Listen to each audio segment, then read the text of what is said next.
Take a look at what happened. Dnešná spoločnosť nebola nikdy tak rozdelená na malé skupiny, ako je dnes. Hlavne v politike sa rozdeľujeme na ľavicu a pravicu a z toho potom vzniká nenávisť a násilie. Je to niečo prírodného. Ľudia vždy žili v kmeňoch a keď nie sú žiadne kmene, tak si ich musíme vymyslieť. Ale my sme neboli vždy tak rozdelení v jednotlivých krajinách. Existovala jednota medzi nami v krajinách a stále existuje. Musíme len hľadať na správnom mieste. Tak čo je tá vec, ktorá nás spája? Je to náš pôvod, naša rodina, dedina, ale hlavne naša krajina. V minulom storočí boli ľudia z jednej krajiny vnímaní ako jeden národ. V roku 1945 bolo jedno, či si bol dobrý Nemec. Bol si Nemec a za to si často zaplatil. Dneska žijeme v dobe globalizmu a individualizmu, kde nám takéto myslenie bolo zobrané. Nie si už braný ako Slovák, ktorý je z nejakej dediny, pretože ľudia sa sťahujú do mesta a do zahraničia. Človek je vytrhnutý od svojich koreňov a to označenie svojho pôvodu nemá žiadnu hodnotu, lebo každý môže ísť hocikde na svet, tam žiť a dokonca sa každý môže stať napríklad Európanom. Ale existuje jedna vec, kde nás náš pôvod ešte spája. A to je šport. Je to asi tá jediná vec dnes, kde sa všetci ľudia bez ohľadu na politiku spájajú. Je nacionalizmus riešenie na polarizáciu? Pozrieme sa najprv, kvôli čomu existuje dneska taká veľká polarizácia. Môj názor na nacionalizmus som povedal v prvom videu. Povedal som, že som mierny nacionalista. A to, lebo som nacionalizmus nemal moc rád. Lebo mi prišiel toxický a sebecký. To hovorím ako niekto, kto žil s Albáncami a Turkami celý život. A čím viac som študoval dejiny, tým viacej to potvrdilo môj názor. Nacionalizmus bol veľkým dôvodom, prečo veľa vojen začalo. Ale v poslednej dobe som rozmýšľal, prečo spoločnosť pred 50 rokmi nebola skoro vôbec politicky polarizovaná. A bolo to jasné. Každý bol hrdý na svoj národ a každý sa vedel so svojím národom identifikovať. A ľahko si vedel, kto bol kto. Francúz bol Francúz, lebo hovorí francúzsky a má francúzskych rodičov. Tuto vec ale zmenili dve veci. Individualizmus a globalizmus. A obe veci majú hrozné následky. Individualizmus ťa vykorení z tvojich ľudí a globalizmus ťa odniesie niekam inám a dovezie cudzincov do tvojej krajiny. Začneme individualizmom. Individualizmus sa pozerá len na jednotlivé osoby. To v zásade neznie zle, ale ignoruje to, kým si. Individualizmus sa pýta, kto si, ale nepýta sa, čo ťa formuje ako človeka. Pretože jednotlivý človek sa sám nevytvára. Každý človek má genetiku, ktorá nielen určuje, ako vyzeráš, ale ako budeš ako človek. Genetika je však len jedna časť. Dôležitejšie je tvoje okolie. Kto sú tvoji rodičia, kde si vyrástol, aké bolo tvoje detstvo a tak ďalej. Samozrejme, že sme všetci iní, ale náš kmeň sa dá zovšeobecňovať. Slováci sú katolíci.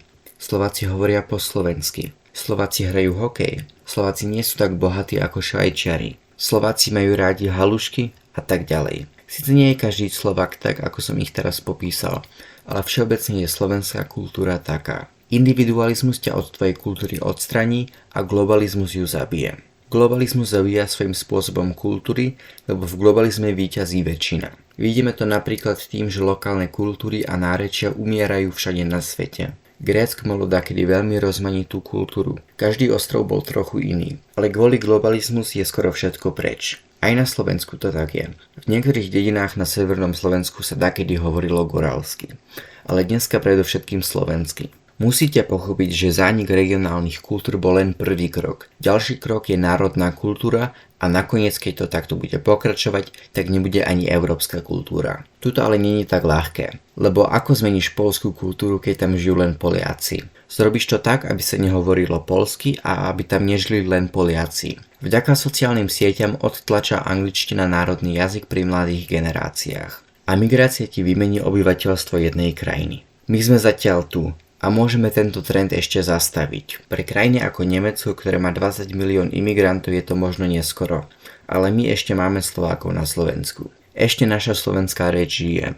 A preto je to dôležité, aby to tak ostalo. Lebo ak dovolíme migrantom prístup na Slovensko, tak stratíme našu krajinu a kultúru. A ako sa potom máme všetci zjednotiť? Ako máme žiť v jednote, keď polovina krajiny nie je slovenská a tí, čo sú Slováci, tak sa rozdeľujú na politické skupiny? Teraz, keď vieme, čo našu spoločnosť zmenilo, tak sa vrátim naspäť k športu. Keď je majstrovstvo sveta a Slovensko hraje, tak všetci budeme fandiť Slovákom. A tá posledná vec, ktorú sa niekoho spýtaš, je koho volí. Lebo nie je to dôležité. Sme všetci Slováci a chceme, aby Slovensko vyhrálo. Tento mindset potrebujeme v politike. V tomto aspektu je to dôležité, aby sme mali veľkú prítomnosť nacionalizmu, lebo je to tá jediná vec, čo nás všetkých môže zjednotiť. Musíme sa vnímať ako Slováci, a nie ako progresívci, smeráci a republikáni. Príde mi to trochu blbé hovoriť o 50. rokoch 20. storočia, lebo vtedy bol komunizmus na Slovensku.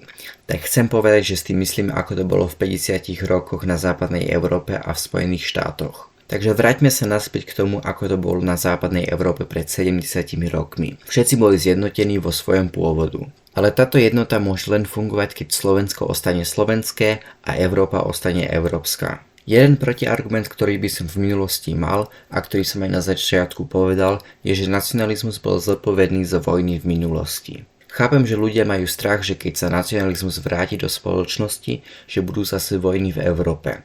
V tomto príklade nám ale globalizmus pomôže. Lebo kvôli globalizmu vznikla medzinárodná spolupráca a medzinárodné organizácie ako Európska únia a NATO. Tieto organizácie zabraňujú vojnám na Európe. Keby Grécko a Turecko neboli v NATO, tak by sa dávno pobili. A keby maďarskí nacionalisti chceli západné Rumunsko a južné Slovensko naspäť, tak nepôjdu s nami do vojny, lebo spolupracujeme všetci v tých organizáciách a tie organizácie by k tomu určite zabránili. A našlo by sa nejaké diplomatické riešenie. Ja chápem, že skutočný svet je komplikovanejší a že to tak ľahké nie je. Ja nemám všetky odpovede, ale treba pomaličky začať budovať tento mindset. Milí progresívci, berte nás ako Slováci s iným názorom a nie ako fašisti a extrémisti. A to platí aj pre našu stranu. Berme progresívcov ako Slováci s iným názorom. Lebo nesmieme týmto sebeckým spôsobom pokračovať a skončiť ako Spojené štáty. A keby sme toto ako spoločnosť akceptovali, tak nájdeme spolu možnosť pre našu budúcnosť. Nacionalizmus je jediná možnosť, ako všetci môžeme žiť v jednote. Ja som Slovák Rojper a vidíme sa na budúci týždeň.